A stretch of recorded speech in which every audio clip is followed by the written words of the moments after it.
नमस्ते दोस्तों, welcome back to Astro Savita. आज हम बात करने वाले हैं ऐसे सवाल की जो शायद एस्ट्रोलॉजी में सबसे ज्यादा पूछी जाती है। मेरी लव मैरिज होगी या फिर अरेंज मैरिज होगी? बट सबसे पहले अगर आपने मेरे पिछले एस्ट्रोलॉजी वीडियोस नहीं देखे हैं तो उन्हें प्लीज जरूर जा करके देखिए। मैंने साढ़े साथी के अपने personal experiences, Saturn in all 12 houses, Rahu in all 12 houses और अलग अलग प्लानिटरी प्लेसमेंट्स पर डिटेल वीडियोस बनाए हैं। मेरे काफ़ी वीडियोस इंग्लिश में हैं, लेकिन मेरे हिंदी व्यूअर्स के लिए अब मैं हिंदी में भी एस्ट्रोलॉजी वीडियोस लेकर आ रही हूँ। तो चलिए आगे बढ़ते हैं वीडियो के साथ। तो अगर आप भी यही जानना चाहते हैं कि क्या आपकी लव मैरिज होगी या फिर अरेंज मैरिज होगी, तो अपनी कुंडली खोल करके बैठ जाइए, क्योंकि आज मैं आपको 7 इंपॉर्टेंट रूल्स बताऊंगी जिनसे कि आप अपनी बर्थ चार्ट में लव मैरिज और अरेंज मैरिज के इंडिकेशन चेक कर सकते हैं। लेकिन याद रखिए, सिर्फ एक प्लेसमेंट देख करके लव मैरिज प्रिडिक्ट नहीं करना चाहिए। पूरी कुंडली, दशा और महादशा को साथ में देखना जरूरी है। तो चलिए शुरू करते हैं। रूल नंबर 1, तो सबसे पहला और सबसे इंपॉर्टेंट कॉम्बिनेशन, 5th हाउस और 7th हाउस का कनेक्शन। सो 5th हाउस रोमांस को दिखाता है, अट्रैक्शन दिखाता है, लव रिलेशनशिप्स को रिप्रेजेंट करता है, और 7th हाउस जो है वो मैरिज को रिप्रेजेंट करता है एंड लॉन्ग टर्म पार्टनरशिप को रिप्रेजेंट करता है। इसीलिए जब 5th और 7th हाउसेस का कॉम्बिनेशन या फिर एक दूसरे से कनेक्ट होते हैं तो रिलेशनशिप की मैरिज में कन्वर्ट होने की पॉसिबिलिटी बढ़ जाती है। फॉर एग्जाम्पल, अगर मैं एग्जाम्पल के तौर पे आपको बताऊं तो 5th जो लॉर्ड है वो 7th हाउस में जाके बैठता है, या फिर 7th लॉर्ड जो है वो 5th हाउस में जाके बैठता है, या फिर 5th लॉर्ड या फिर 7th लॉर्ड एक ही साथ कंजंक्शन बना लेते हैं, या दोनों एक दूसरे को एस्पेक्ट कर रहे होते हैं, तो इसका सिंपल मीनिंग क्या हुआ? लव यानी 5th हाउस का कनेक्शन मैरिज यानी 7th हाउस से बन रहा है। यहाँ पे ये लव मैरिज के सबसे इंपॉर्टेंट इंडिकेशंस में से एक हो सकता है। नाउ रूल नंबर 2, वीनस का कनेक्शन। अब दूसरा प्लैनेट जिसे आपको जरूर देखना है वो है वीनस यानी शुक्र।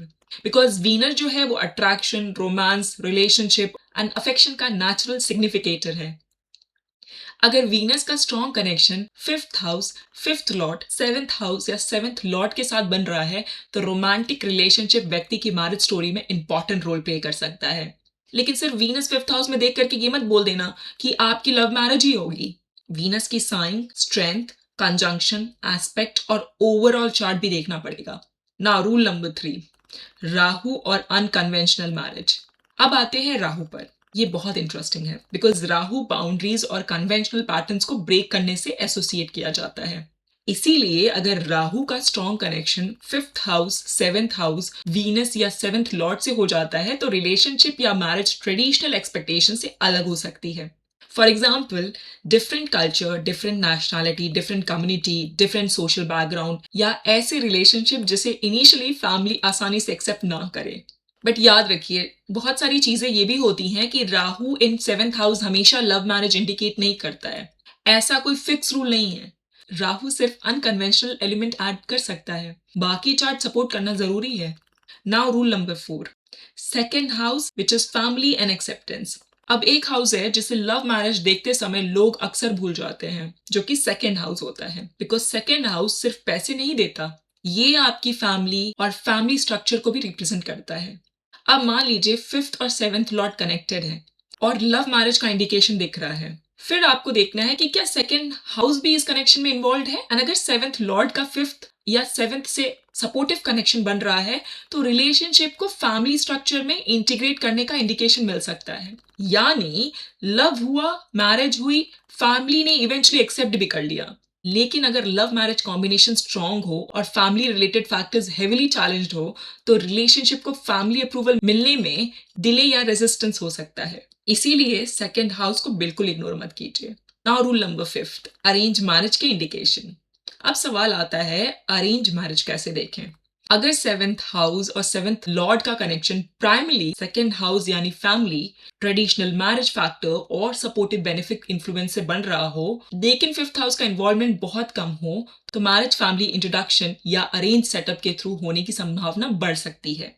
इसका मतलब ये नहीं है कि अरेंज मैरिज में लव नहीं होगा। डिफरेंस सिर्फ इतना होगा कि लव मैरिज में पहले रोमांटिक रिलेशनशिप डेवलप्ड हो सकता है और बाद में मैरिज, जबकि अरेंज मैरिज में पहले मैरिज कनेक्शन, फैमिली इंट्रोडक्शन आता है और फिर बाद में रिलेशनशिप डेवलप हो सकता है।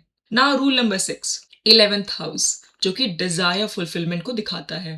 अब एक बहुत इंटरेस्टिंग हाउस है 11th house, because 11th house हमारी डिजायर्स और गेन से एसोसिएटेड है। अगर 5th हाउस रोमांटिक रिलेशनशिप दिखा रहा है और उसका कनेक्शन 7th और 11th से बन रहा है, तो डिजायर्ड रिलेशनशिप की मैरिज में कन्वर्ट होने की पॉसिबिलिटी को सपोर्ट मिल सकती है। इसीलिए मैं सिर्फ 5th और 7th नहीं देखूंगी, मैं देखूंगी 5th हाउस जो कि लव है, 7th हाउस जो कि मैरिज हाउस है, 11th हाउस जो कि फुलफिलमेंट ऑफ डिजायर है, एंड अगर सेकंड हाउस भी जुड़ जाए जो कि फैमिली फॉर्मेशन है। इसीलिए कई बार पूरी स्टोरी हाउसेस के कनेक्शन से दिखाई देती है। Now rule number 7, navamsha and दशा। फाइनल जो कॉम्बिनेशन आता है, अब हमें सबसे इंपॉर्टेंट पॉइंट को देखना है। अपने D1 में बहुत अच्छे लव मैरिज कॉम्बिनेशंस देख लिए, लेकिन मैरिज होगी कब और क्या ये रिलेशनशिप एक्चुअली मैरिज तक जाएगा? इसके लिए आपको D9 यानी नवमांशा और दशा को भी देखना चाहिए। D9 मैरिज और पार्टनरशिप की डीपर कंडीशन समझने में बहुत इंपॉर्टेंट डिविजनल चार्ट है। D9 में 7th हाउस 7th लॉर्ड और रेलेवेंट प्लैनेट्स की कंडीशन चेक कीजिए। उसके बाद महादशा और अंतरदशा को देखिए, और अगर मैरिज रिलेटेड प्लैनेट्स या हाउस की दशा एक्टिव हो रही है और D1 और D9 दोनों मैरिज को सपोर्ट कर रहे हैं, तो उस पीरियड में मैरिज रिलेटेड डेवलपमेंट हो सकता है। टाइमिंग के लिए पूरी चार्ट एनालिसिस करनी जरूरी है। एस्ट्रोलॉजिकली अगर 5th 7th 2nd का स्ट्रॉन्ग कनेक्शन मिलता है, तो लव कम अरेंज मैरिज की पॉसिबिलिटी कंसिडर की जा सकती है, क्योंकि 5th जो हाउस होता है वो लव का होता है, 7th मैरिज का होता है, 2nd फैमिली का होता है, और अगर 11th लॉर्ड भी सपोर्ट कर दे तो डिजायर्ड आउटकम की थीम और मजबूत हो सकती है। अब अपनी कुंडली निकालिए और चेक कीजिए, क्या आपका 5th और 7th हाउस कनेक्टेड है, क्या वीनस इन्वॉल्व है, क्या राहु अनकन्वेंशनल एलिमेंट ला रहा है, सेकेंड हाउस फैमिली एक्सेप्टेंस भी उसको सपोर्ट कर रहा है, क्या 11th हाउस आपकी डिजायर्ड फुलफिलमेंट से जुड़ रहा है। फिर D9 और दशा से भी उसे कंफर्म करने की कोशिश कीजिए। और अगर आप जानना चाहते हैं कि आपकी लव मैरिज होगी, अरेंज मैरिज होगी, या फिर लव कम अरेंज मैरिज होगी, या आपकी मैरिज का टाइमिंग क्या हो सकता है, तो आप मेरे पर्सनल एस्ट्रोलॉजी कंसल्टेशन बुक कर सकते हैं। डिटेल डिस्क्रिप्शन बॉक्स में अवेलेबल है। एंड अगर आपको ये वीडियो हेल्पफुल लगा तो please like, share and subscribe ज़रूर कीजिए, और कमेंट में ज़रूर बताइए क्या आप प्रेफर करेंगे लव मैरिज या अरेंज मैरिज। मैं आपसे मिलूंगी अगले वीडियो में एक और एस्ट्रोलॉजी टॉपिक के साथ। Thank you so much for watching. नमस्ते।